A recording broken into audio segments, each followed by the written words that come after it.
Good morning, students.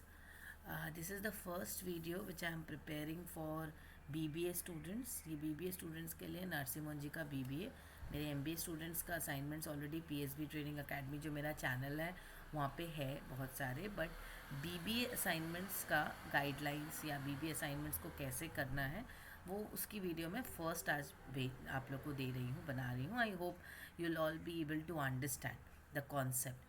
First of all NMIMS के जितने भी BBA स्टूडेंट्स हैं उनको ये असाइनमेंट देनी होगी.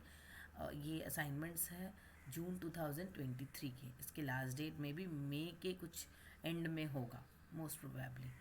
तो मई 29, 28 इस तरह का डेट होता है. जून में एग्ज़ाम्स होंगे, इसलिए असाइनमेंट में आपके 30 मार्क्स होते हैं.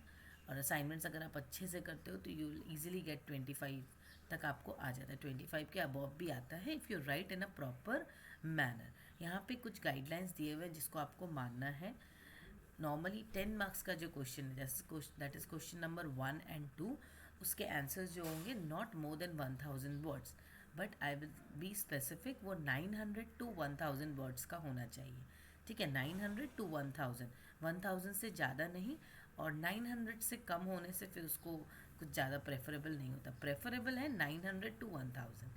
क्वेश्चन नंबर 3 जो है, 3 का A एंड B दो पार्ट होता है जिस पे आपको 500 करके आप आंसर्स लिख सकते हो. राइट, आप रेफ़र कर सकते हो कोई भी बुक्स को, you can refer easily, but उसके रेफरेंसेस आपको देने होते हैं आंसर लिखते time.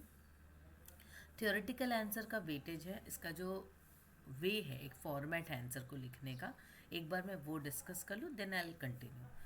First is the introduction part. कोई भी आंसर जब आप लिखते हो उसका एक इंट्रोडक्शन पार्ट है. Introduction part comprises of 20%. Introduction में 20% आपको लिखना होता है. जो भी टोटल आंसर है उसके बारे में आपको 20% मतलब 1000 के 200 वर्ड्स आपके इंट्रोडक्शन में चलेगा. कॉन्सेप्ट एंड एप्लीकेशन में 60% मतलब 600 वर्ड. 500 to 600 यहाँ पर आप इतना इलिस्ट्रेट करो जितना अच्छा होगा. जितने ग्राफ, डायग्राम, इमेजेस जितने ज़्यादा देंगे उतने अच्छे मार्क्स आएंगे. और ख़ुद बना के दीजिए. अभी इट्स वेरी इजी, वर्ड में आप अच्छे अच्छे डायग्राम्स वगैरह बना सकते हो, बहुत इजी है, तो वो अच्छा होगा. If you take it from Google then you need to mention the sources. And then the conclusion part, conclusion में भी 20% मतलब again you will be writing concluding the entire answer in 200 word, not more than 200. It could be 150 to 200. ये आपका conclusion है तो you write in your own word. Answer का बार बार मैं बता रही हूँ, आंसर अपने हिसाब से लिखिए. आप कहीं भी कोई भी बुक को पढ़िए, कुछ भी करिए, लेकिन वर्ड आपके अपने होने चाहिए. No plagiarism. एक भी ज़रा सा भी अगर कहीं प्लेगरिज्म होता है तो वो उसको फिर कट कर देते हैं. यस, इसमें एक चीज़ है, जैसे आप रेफरेंसेस में दे रहे हो कुछ 10-20 वर्ड या 30 वर्ड्स, आपको एक डेफिनेशन है कहीं से कॉपी करते हो तो उसका रेफरेंस आपको देना होता है कि किन का डेफिनेशन है. Like if you are taking the definition of Peter Drucker, तो मैनेजमेंट का डेफिनेशन आपने पीटर ड्रकर का एक दिया. पूरे आंसर में एक या दो डेफिनेशन आपने किसी एमिनेंट एक्सपर्ट्स या राइटर्स का दिया, तो you are writing Peter Drucker definition, आपको रेफरेंस में देना है. तो वो भी आपको लिमिटेशन, ज़्यादा नहीं दे सकते हो उसमें, क्योंकि प्लेगरिज्म में आ जाएगा. फिर आज मैं जो डिस्कस कर रही हूँ, this is essentials of financial accounting. इसका मैं फर्स्ट क्वेश्चन डिस्कस कर रही हूँ. फर्स्ट क्वेश्चन क्या है? Accounting is a process of collecting, organizing and analyzing information. It is used in business management to make decisions about products and services, resources, debt and equity and taxes. We all know accounting क्या है, हमें पता है. The advantages of accounting are that it helps you understand where your money is coming from and where it is going, right? However, accounting has its own limitation. Do you agree on that? Discuss suitable points to support your answer. Now, इसके बारे में हमें पता है accounting क्या है, accounting के definitions, accounting के advantages, we all are aware of it. Right, accounting क्या है, अकाउंटिंग के एडवांटेजेस क्या है, we all are aware. Now what are the disadvantages और there are certain limitation. We know, we all are aware that accounting is historical in nature. तो accounting के कुछ ना कुछ लिमिटेशंस होंगे. So let us go through this point. What are the limitations of accounting? Accounting के limitations क्या क्या हैं? First is it is historical in nature. हमें पता है कि अकाउंटिंग जो है वो हिस्टोरिकल इन नेचर है. पिछले साल क्या हुआ था उसको ही हम अभी रिकॉर्ड करते हैं. So definitely it is historical. वो करंट पीरियड या करंट टाइम पीरियड को रिकॉर्ड नहीं कर रहा है, right. Second, it is non financial. जो हमारा नॉन फाइनेंशियल एस्पेक्ट है उसको अकाउंटिंग में रिकॉर्ड नहीं करते. Where is non financial aspect जो है उसका काफ़ी इम्पैक्ट होता है अकाउंटिंग में.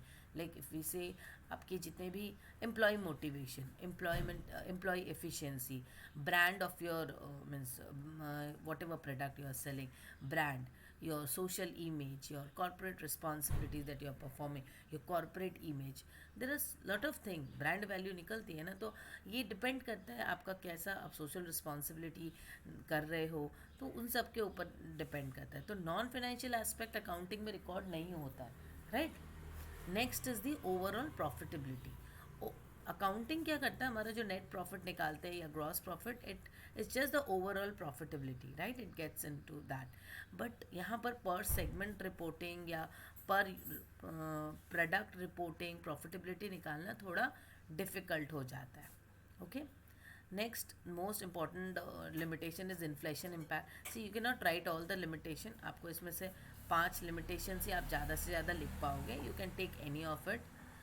इन्फ्लेशन इम्पैक्ट मोस्ट इम्पॉर्टेंट, ये काफ़ी इंपॉर्टेंट है. जैसे इन्फ्लेशन का जो इम्पैक्ट है अकाउंटिंग पे, as accounting as historical nature, तो इन्फ्लेशन अकाउंटिंग नहीं हो पाती है वहाँ पे, क्योंकि इन्फ्लेशन का तो इम्पैक्ट होता है ना आपके जो पिछले साल का जो कॉस्टिंग था, पिछले साल का जो नेट प्रॉफिट था, आज की डेट में अगर आप इन्फ्लेशन एडजस्टमेंट करोगे वो चेंज हो जाएगा.